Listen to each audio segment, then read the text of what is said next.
वंदे मातरम छात्रों, एक बार फिर स्वागत है आपका अपने YouTube channel NCERT smart network पर, जहां कल हमने 10th क्लास का चैप्टर स्टार्ट किया था रासायनिक समीकरण और उसमें रासायनिक अभिक्रियाएं।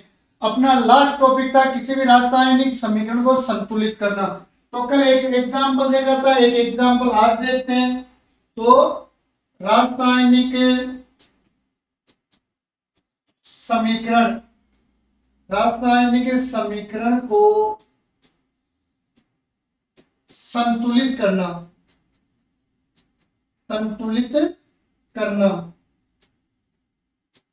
और वो तो रासायनिक समीकरण को संतुलित करने के लिए हमने एक विधि काम में ली थी, हिट एंड ट्रायल विधि।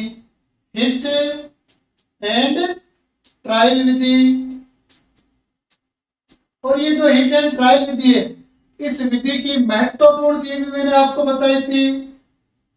यह विधि कहती है कि आप किसी भी अभिक्रिया को जब संतुलित करते हो तो आपको सबसे छोटा उचित गुणांक काम में लेना है। तो देखो एग्जांपल लेते हैं, जैसे हमने Fe लोहा धातु ली, इसकी क्रिया करवा रहे हम जल के साथ, H2O के साथ। तो लोहे की धातु जब जल में भीगती है तो आप देखते हो उस पर काट आ जाता है, जंग जिसे कहते हो आप। तो ये बन जाता है आपके Fe3O4 के रूप में, और साथ में अपने ये हाइड्रोजन गैस। तो ये आपके पास एक अभिक्रिया दी हुई है। इस अभिक्रिया को देखते हैं, समीकरण दिया हुआ अभिक्रिया का। सबसे पहला काम जो आपको करना है वो ये करना है कि दी हुई अभिक्रिया को चेक करो कि ये संतुलित है या नहीं है। कई बार क्या होता है, संतुलित समीकरण देके उसको संतुलित करने के लिए बोलता है। तो देखो यहाँ पर Fe है 1, यहाँ पर Fe कितने 3, मतलब ये तो संतुलित नहीं है। हाइड्रोजन कितने हैं 2, हाइड्रोजन 2, ऑक्सीजन 1, ऑक्सीजन 4, मतलब इसमें आयरन यानी Fe लोहा जिसे कहते हैं और ऑक्सीजन, इन दोनों परमाणु में संख्या समान ही है, तो इसको संतुलित करते हैं। तो देखो संतुलित करने के लिए सबसे पहले स्टेप फर्स्ट अपना, और बच्चों अपना स्टेप फर्स्ट क्या कहता है, समीकरण में दिए हुए सभी परमाणुओं को, या वो आपको आणविक रूप में दिया है तो अणुओं को, या वो आपको यौगिक के रूप में दिया है तो उनके सूत्र को चौकोर बॉक्स में बंद करना है। तो देखो ये प्लस के चिन्ह से पहले Fe है, इस Fe को चौकोर बॉक्स में बंद कर दो, प्लस का चिन्ह लिख दिया। फिर आपको H2O दिया हुआ है यानी यौगिक दिया हुआ है। जब यौगिक दिया हुआ है तो आप अलग अलग ऐसे कोष्टक में बंदी करोगे H को और O को, यह आपका गलत तरीका रहेगा। यह उपयोग में नहीं लेना है अपने को उपयोग में क्या लेना है, इस पूरे को एक साथ एक ही चौकोर बॉक्स में बंद करना है। तो ये इसको चौकोर बॉक्स में बंद कर दिया, तीर का निशान। फिर अपने पास Fe3O4 ये भी एक साथ दिया हुआ है, तो पूरे को एक साथ ही चौकोर बॉक्स में बंद करना है। ये इसको चौकोर बॉक्स में बंद कर दिया। अंत में आपको जो हाइड्रोजन दिया हुआ है H2 के रूप में, इसको चौकोर बॉक्स में बंद करना है। तो प्रथम चरण में किसी भी बच्चे की कोई समस्या नहीं होनी चाहिए। आपको जितने भी पदार्थ दिए हुए हैं, चाहे वो परमाणु के रूप में है या यौगिक के रूप में, आपको सूत्र को चौकोर बॉक्स में बंद करना है। तो ये हमने पहला स्टेप लिख दिया। अब जो स्टेप सेकंड की बात करें तो स्टेप सेकंड में आपको क्या करना है, एक सारणी बनानी है। अभिकारक और उत्पाद में उपस्थित परमाणुओं की और उनकी संख्या लिखनी है। तो कॉलम 3 बनाने, एक तरफ परमाणु,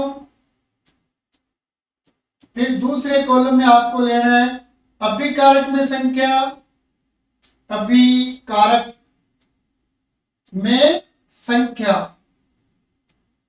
और वो जो तीसरा जो कॉलम है, इस तीसरे कॉलम में आपको लेना है उत्पाद में संख्या। क्योंकि अभिक्रिया में अभिकारक और उत्पाद में परमाणुओं की संख्या सदैव क्या होती है, सॉरी परमाणु की संख्या तो अलग अलग होती है, परमाणु सदैव समान होते हैं। तो देखो इस अभिक्रिया में अपने पास परमाणु कौन कौन से हैं वो लिख लेते हैं हम। तो एक परमाणु दिया हुआ है आपको Fe, देखो ये Fe इधर भी है इधर भी है। फिर दिया हुआ है आपको H हाइड्रोजन, और एक दिया हुआ है O। ये देखो Fe भी रहा, H भी और O। तो इन तीनों की अब क्या करते हैं, संख्या लिख देते हैं अभिकारक में और उत्पाद में। तो देखो अभिकारक और उत्पाद में संख्या चेक कर लें।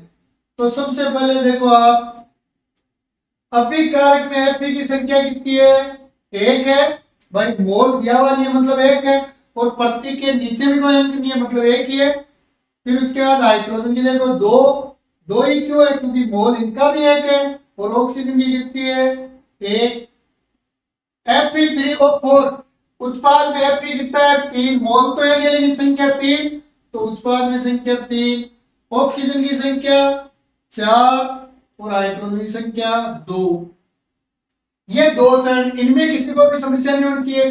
अब बच्चों यदि आप सारणी बना लेते हो तो उसके बाद आपको ये देखना है हाइड्रोजन और ऑक्सीजन को छोड़ देना है। हाइड्रोजन और ऑक्सीजन के अलावा शेष परमाणु अगर है तो उनको देखना है, और हाइड्रोजन और ऑक्सीजन के अलावा Fe है। अब आपको Fe को संतुलित करना है। अगर असमान परमाणु 2, 3, 4 हो तो सबसे पहले उस असमान परमाणु को संतुलित करेंगे जिसकी संख्या सबसे ज्यादा हो, चाहे अभिकारक में हो चाहे उत्पाद में हो। तो यह आपके पास सारणी है, एक बार इसका स्क्रीनशॉट लो। देखो अब हम सबसे पहले संतुलित किसको करेंगे? Fe को।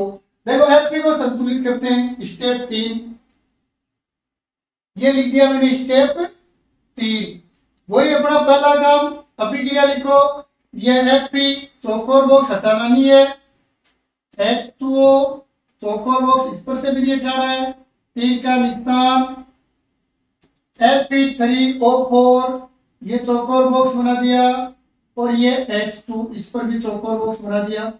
अब बच्चों आपको चेक क्या करना है? अपने को चेक ये करना है Fe की संख्या। तो देखो Fe की संख्या हमने देखी, उत्पाद में 3 और अभिकारक में क्या है? 1। तो दोनों को बराबर बनाना है। तो बराबर कैसे बनाए भाई? अभिकारक में 1 है, उत्पाद में 3 है, तो 1 को 3 से गुणा कर दो, 3 को 1 से, तो रिजल्ट दोनों जगह बराबर आ जाएगा। अब आपको उत्पाद को तो 1 से गुणा करना है, लेकिन अभिकारक को 3 से, और 3 से कहां करना है? जहां Fe है। तो आपका स्टेप 3 में क्या लिखो? Fe को संतुलित करने हेतु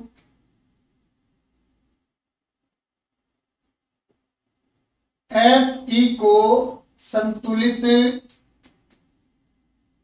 करने हेतु, संतुलित करने हेतु अभिकारक में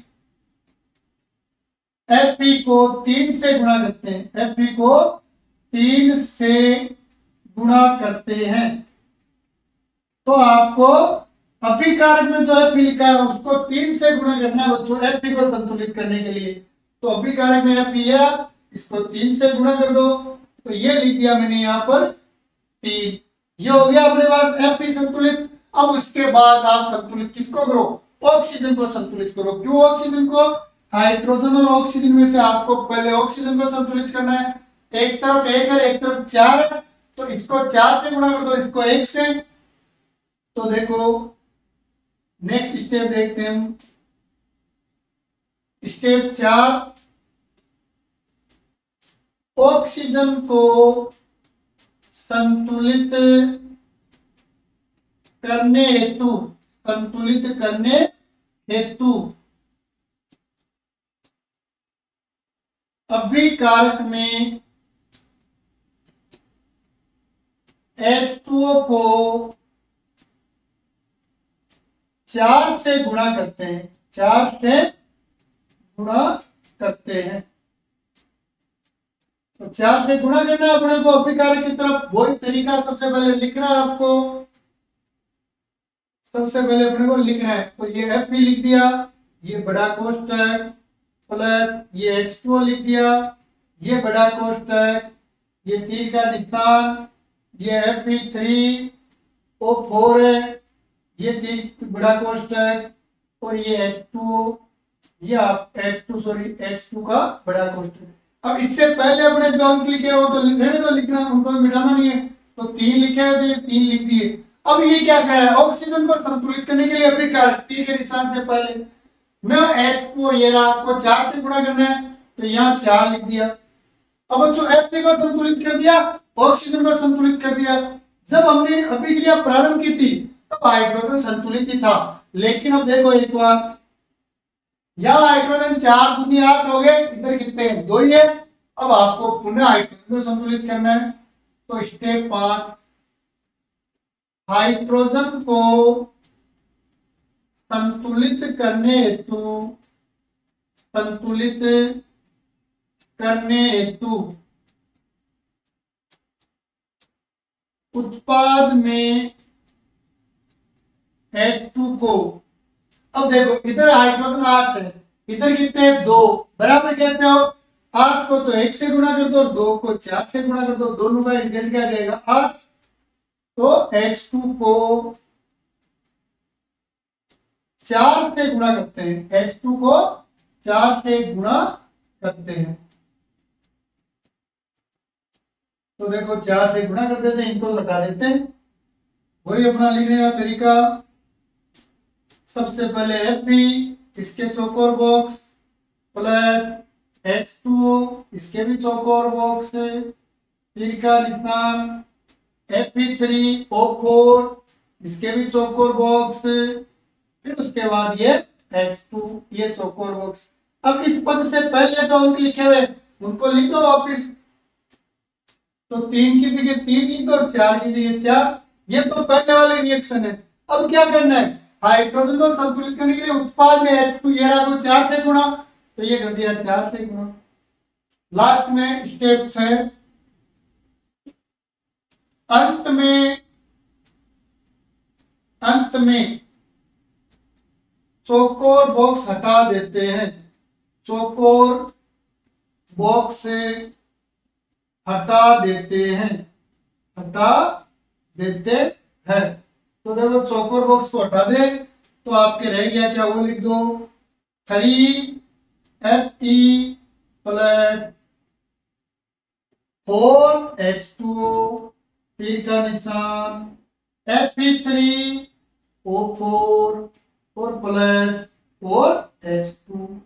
आपकी आत्म संतुष्टि के लिए चेक कर लो, Fe3 ये रे 7 3, हाइड्रोजन 8 ये रे 8, ऑक्सीजन 4 ये रे 4। तो ये आपके सिद्ध हो गई। तो ये आपके क्या है, हेंस प्रूफ या आपके संतुलित है। तो एक बार इसका भी स्क्रीनशॉट ले।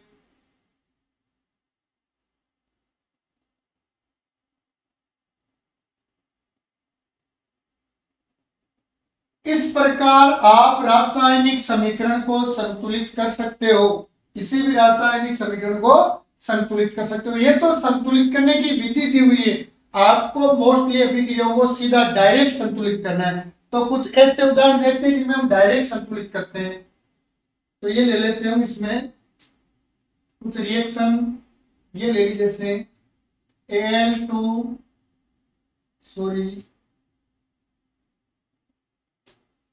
ये Al है, इसकी क्रिया करवा देते हैं हम H2SO4 के साथ, ये तीर का निशान, ये बन गया आपके पास Al2SO4 का होल 3 और ये आपके H2, एक तो ये बन गया। एक ले लेते हैं बच्चों में यहां पर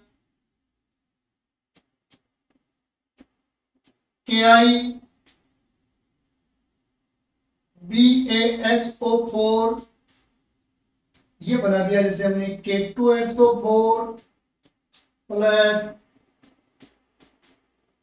BaI2। ये अपने पास रिएक्शन दी हुई है जैसे दो, इन दोनों अभिक्रियाओं को आपको क्या करना है, संतुलित करना है। संतुलित करने के लिए सबसे पहले परमाणु एल्यूमिनियम अभिकारक में, उत्पाद में एल्यूमिनियम अभिकारक में कितना है 1, उत्पाद में कितना है 2। तो सबसे पहले एल्यूमिनियम संतुलित करें, इधर 2 इधर 1 है, तो कैसे होगा, इधर 2 से गुणा कर दे, ये लिख दिया साहब 2। एल्यूमिनियम कितने हो गए, 2 हो गए। फिर देखो ये क्या कह रहा है, यहाँ हाइड्रोजन 2 है, यहाँ हाइड्रोजन कितने हैं, 2 ही है। अब आप देखो SO4 को एक साथ लेते हो तो एक साथ लो या अलग ले सकते हो। तो देखो हम SO4 को पूरे को एक साथ ले रहे हैं, SO4 की संख्या 1 है, मोल 1 ही है। यहाँ SO4 की देखो कितनी है 3, तो इसको 3 से गुणा कर दे, ये अपने पास SO4 3 से, एक बार वापस चेक कर लो। एल्यूमिनियम 2 है, ये रहा साहब एल्यूमिनियम 2, हाइड्रोजन 3 दूनी 6 है, इधर हाइड्रोजन 2 है तो 3 से गुणा कर दो। सल्फर 1 है, 3 से गुणा कर दो, ये 3 है तो ये सल्फर देखो 3, ऑक्सीजन 4 3 12, तो ये 4 3 12, और सल्फेट पूरा एक साथ लेते हो तो पूरा सल्फेट 3 है, तो इधर भी सल्फेट 3 है, मतलब ये क्या हो गई संतुलित। नीचे वाली देखो पोटेशियम की संख्या कितनी है 1, यहाँ कितने हैं 2, तो ये लो साहब 2 से गुणा कर दिया। आई की संख्या यहाँ कितनी है 2 हो गई, यहाँ आई कितने हैं 2 है। बेरियम की संख्या 1 है, यहाँ पर कितना है 1। सल्फेट पूरा लो तो 1 है, सल्फेट पूरा 1 ही है। और अलग अलग देखो तो एस देखो 1, ये एस 1, ओ कितने हैं 4, तो ये देखो ओ 4। तो ये आपके क्या होगी अभिक्रियाएं संतुलित। अगर आपको हिट एंड ट्रायल विधि की सहायता से प्रत्येक चरण का प्रयोग करते हुए लिखना है तो पहले वाला तरीका, और डायरेक्ट अभिक्रिया को संतुलित करना है तो इस प्रकार आप रिएक्शन को संतुलित कर सकते हो। स्क्रीनशॉट लो इसका भी एक बार। ये थी बच्चों आपके रासायनिक समीकरण, और रासायनिक समीकरण को संतुलित करने की आवश्यकता क्यों थी कल बताया था द्रव्यमान संरक्षण के नियम के अनुसार। फिर रासायनिक समीकरण को संतुलित करने की हिट एंड ट्रायल विधि पढ़ ली, उसके चरण देख लिए। अब बात करते हैं बच्चों रासायनिक अभिक्रिया के प्रकार। रासायनिक अभिक्रिया के प्रकार,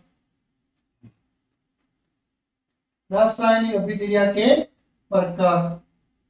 तो देखो तो रासायनिक अभिक्रिया के प्रकार जो है सबसे पहले संगठन के आधार पर देखते हैं, नॉर्मली संगठन के आधार पर। तो इसमें एक नंबर लेते हैं बच्चों इसके प्रकारों में। सबसे पहले पढ़ते हैं संयोजन अभिक्रिया, संयोजन एडिशन, संयोजन अभिक्रिया। एक नाम और होता है इसका योगात्मक, या आप कह सकते हो योगशील अभिक्रिया या रिएक्शन। तो संयोजन योगात्मक या योगशील अभिक्रिया। तो बच्चों बात करें हम संयोजन शब्द की, देखो शब्द को देखो तो संयोजन का मतलब क्या होता है जुड़ना या जोड़ना। संयोजन मतलब जुड़ना भी कह सकते हो, और किसी चीज का संयोजन करना है मतलब जोड़ना। किसी पदार्थ का संयोजन हो रहा है मतलब जुड़ रहा है, किसी पदार्थ का संयोजन कर रहा है मतलब जोड़ रहा है, तो जुड़ना या जोड़ना। और जुड़ना या जोड़ना से मतलब क्या है कोई दो पदार्थों को आपने जोड़ दिया। तो देखो संयोजन अभिक्रिया नाम से प्रतीत हो रहा है, परिभाषा लिखें तो क्या हो जाएगी एसपी रासायनिक अभिक्रिया, एसपी रासायनिक अभिक्रिया। एक मिनट देखो करना क्या है जोड़ना, और बच्चों जोड़ने के लिए कम से कम कितने बच्चे चाहिए 2 चाहिए, 2 से ज्यादा भी हो सकते हैं लेकिन कम से कम क्या चाहिए 2। एक हाथ तक दूसरे हाथ को लाओगे पास तो जुड़ेंगे हाथ, वरना एक हाथ से जुड़ेगा नहीं। तो देखो जोड़ना, तो ऐसी रासायनिक अभिक्रिया जिसमें जिसमें 2 या 2 या 2 से अधिक पदार्थ आपस में जुड़कर एक नया पदार्थ बनाते हैं, एक नया पदार्थ बनाते हैं,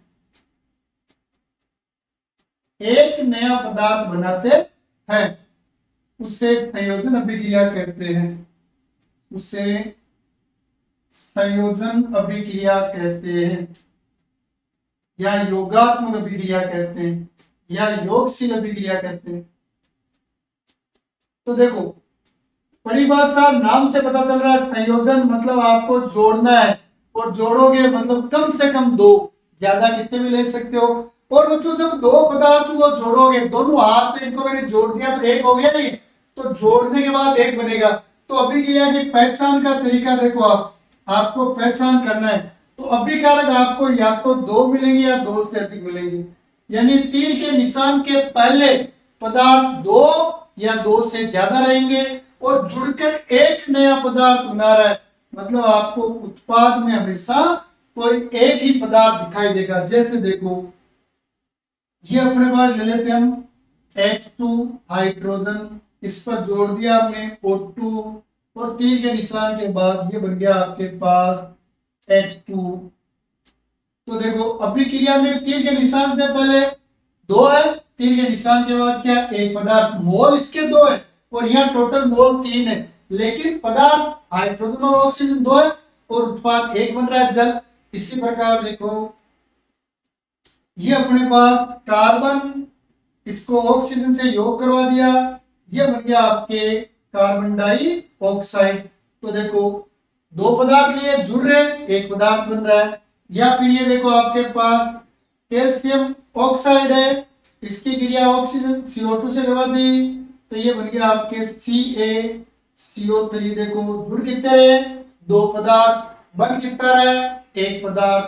तो जब दो या दो से अधिक पदार्थों को जोड़कर और एक नया पदार्थ बनाते हैं तो उन अभिक्रियाओं को संयोजन या योगात्मक या योगशील अभिक्रिया कहते हैं। स्क्रीनशॉट लो इसका।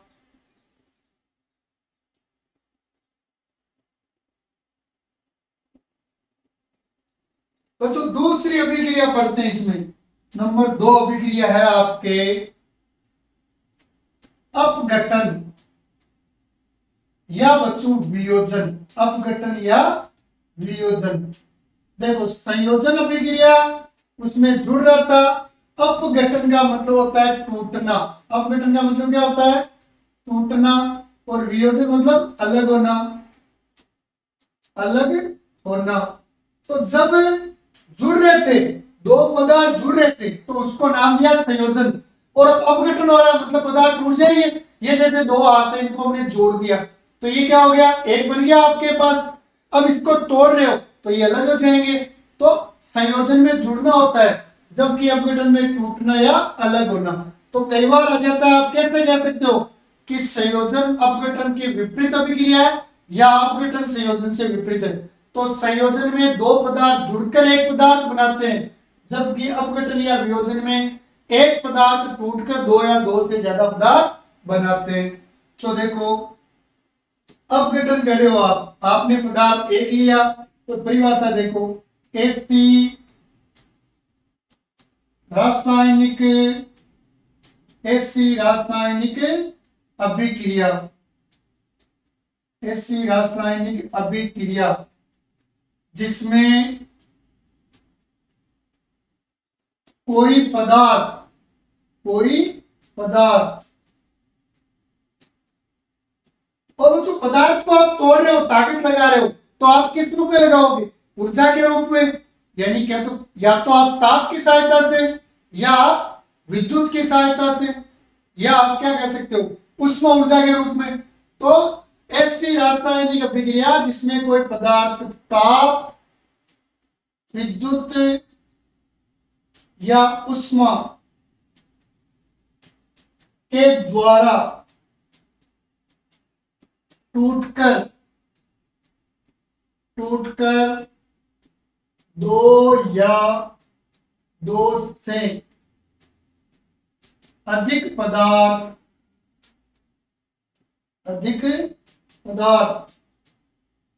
बनाते हैं,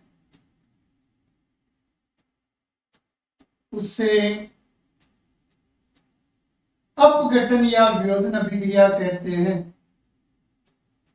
इसे अपघटन या वियोजन अभिक्रिया कहते हैं, वियोजन अभिक्रिया कहते हैं।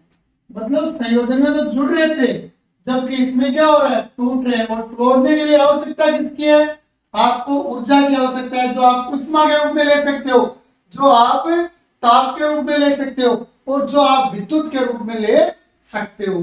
तो देखो संयोजन अभिक्रिया देखो एक बार पहले,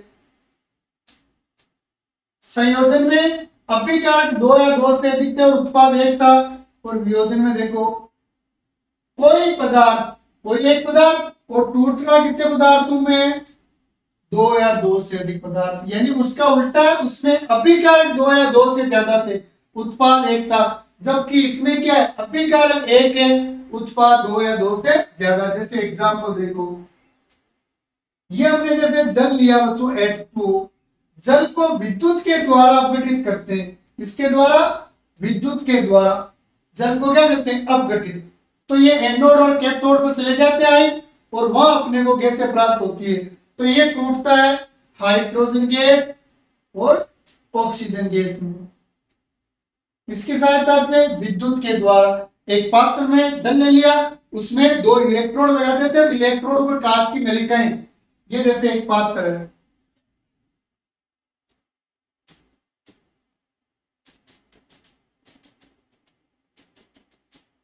ये अपने पास इस पात्र में 2 इलेक्ट्रोड लगा दिए हमने, 1 और 2 इलेक्ट्रोड, और ये जो इलेक्ट्रोड लगाए हमने, इन इलेक्ट्रोड पर हम कांच की नलिकाएं व्यवस्थित कर देते हैं। इन पर क्या कर देते हैं? कांच की नलिकाएं व्यवस्थित, जिनमें ये गैसें एकत्रित होती है।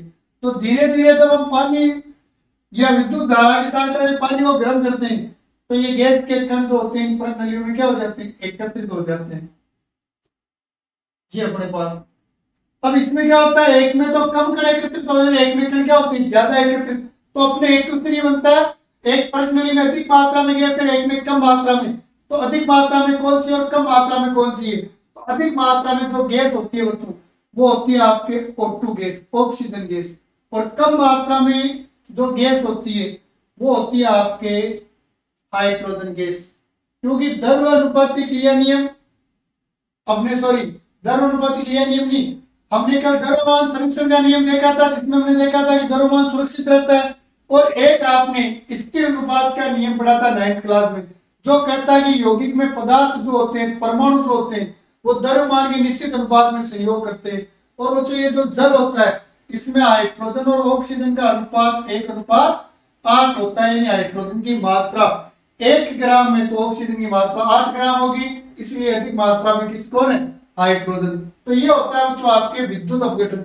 इसी प्रकार देखो, ये ले लिया हमने जैसे AgBr को अगर आपने सूर्य के प्रकाश की उपस्थिति में रख दिया तो जैसे ही सूर्य का प्रकाश मिलेगा तो ये AgBr जो है वो Ag और Br2 में अपघटित हो जाएगा।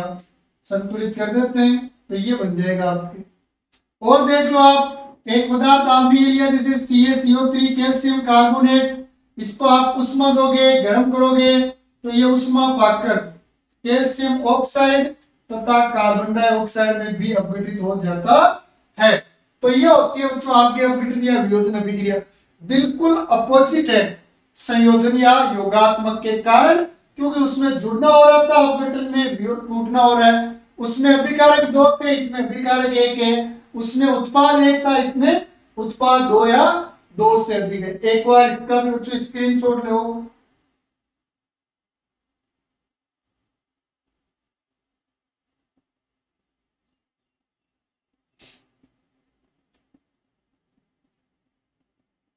बच्चों 2 अभिक्रियाओं के बाद तीसरी अभिक्रिया देखते हैं हम, विस्थापन अभिक्रिया। तीसरी है आपके विस्थापन अभिक्रिया। विस्थापन अभिक्रिया, बात करते हैं बच्चों विस्थापन अभिक्रिया की।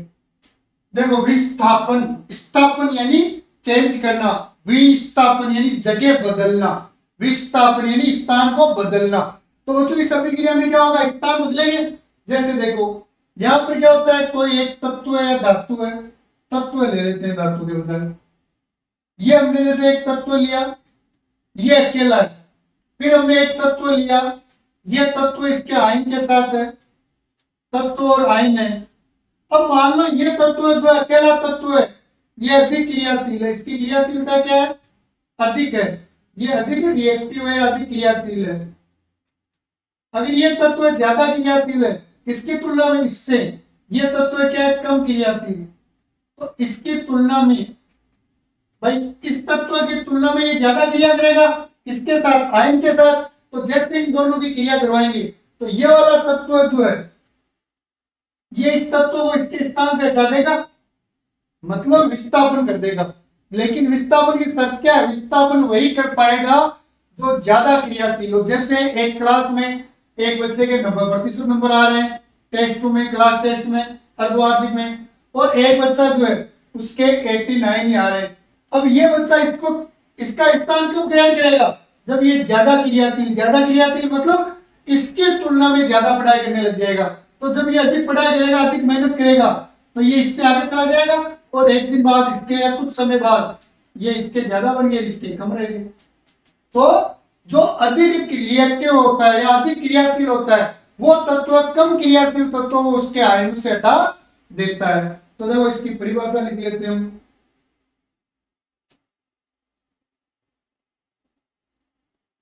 विस्थापन अभिक्रिया की परिभाषा लिख लेते हैं।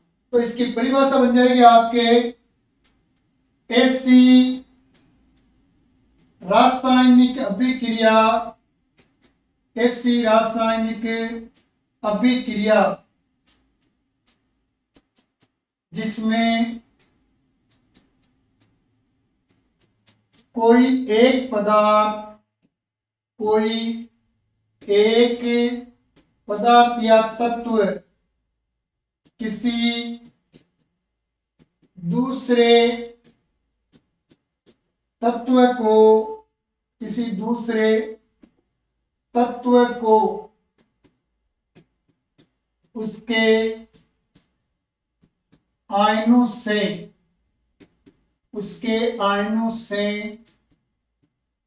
हटा देता है, उसे विस्थापन अभिक्रिया कहते हैं।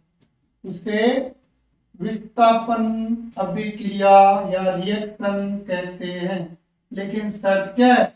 वही है शर्त, अपने हटाने वाले की रिएक्टिविटी, क्रियाशीलता हटने वाले से ज्यादा होगी। जैसे देखो मैं दो अभिक्रिया लिख रहा हूं, Zn इसकी क्रिया कॉपर सल्फेट से करो और एक आपके पास जिंक सल्फेट दिया हुआ है और इसकी क्रिया आप कॉपर से करो। तो अब देखो इन दोनों रिएक्शन में होगा क्या? जब आप जिंक की क्रिया कॉपर सल्फेट से करोगे तो आपके जिंक सल्फेट बन जाएगा और कॉपर बन जाएगा। देखो ये एक तत्व है, ये दूसरा तत्व है और ये इस तत्व का क्या है? आयन। तो देखो ये क्या कह रहा है? एक तत्व किसी दूसरे तत्व, एक तत्व जिंक, दूसरे तत्व को कॉपर को उसके आयनों से हटा दिया। देखो सल्फेट के साथ कॉपर का जुड़ गया, कौन? जिंक जुड़ गया तो हटा दिया। तो ये रिएक्शन, लेकिन हटाया क्यों? क्योंकि जिंक अधिक क्रियाशील होता है किसकी तुलना में? कॉपर की तुलना में। लेकिन अगर हम जिंक सल्फेट की क्रिया कॉपर से करवाएंगे तो आपके अभिक्रिया नहीं होगी, तो रिएक्शन नहीं होगी। अब अपने एक क्वेश्चन आता है, कॉपर सल्फेट का नीला विलयन होता है, जो कॉपर सल्फेट को नीला होता कहते हैं, नीले रंग का होता है इसका विलयन। उसमें यदि हम लोहे की छड़ या जिंक की छड़ डालते हैं तो उसका विलयन का रंग होता है वो बदल जाता है, क्यों? तो आपका उत्तर होगा कि कॉपर सल्फेट के विलयन में जब जिंक या लोहा, दोनों ही कॉपर से ज्यादा क्रियाशील है, की छड़ डालते हैं तो कॉपर का, लोहा है तो लोहा या जिंक है तो जिंक कॉपर सल्फेट में से कॉपर का क्या कर देता है? विस्थापन, अतः इसका रंग बदल जाता है। लेकिन अगर कुछ नहीं आ जाए, क्या जिंक सल्फेट के विलयन में कॉपर की छड़ डालेंगे तो विलयन का रंग बदलेगा या नहीं? और नहीं बदलेगा तो क्यों? तो उत्तर होगा कॉपर सल्फेट में, सॉरी जिंक सल्फेट में कॉपर की छड़ डालने पर विलयन का रंग नहीं बदलेगा। क्यों नहीं बदलेगा?